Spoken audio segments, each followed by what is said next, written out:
нашарлап қаларым бұл, қарағым енді жату жарамасты.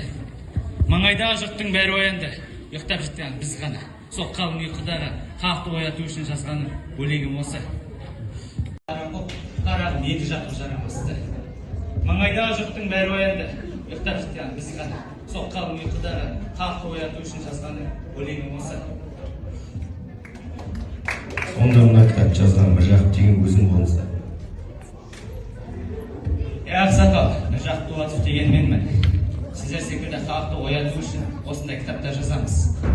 Ендігі үміт сіздер секілді қараша халықты осындай өлеңдер жинау үшін ел жұртты аралап, жылу жинап жүрміз. Ендігі үміт сіздер секілді қараша халықты. Енді сіздер бізге жылу жинап берсеңіздер, соны сұраймыз сіздерден. Ал олай болса мен бастайын. Осы өлең жинақ үшін 50 бас қой атайын. Ал кітабым үшін астына ат мінгіземін.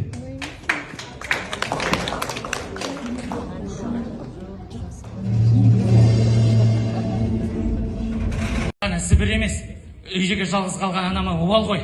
Онда маған шын Міржақыпты ұстап әкелесің.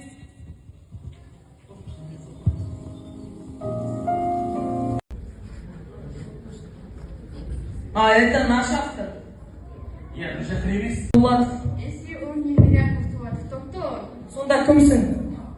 Болса его имени, чтобы обмануть народ и забирать у людей скот. Как думает, он говорит правду? Думаю, что да. Запрете это проходится. Я Міржақып емес. Болса тыңдар мені.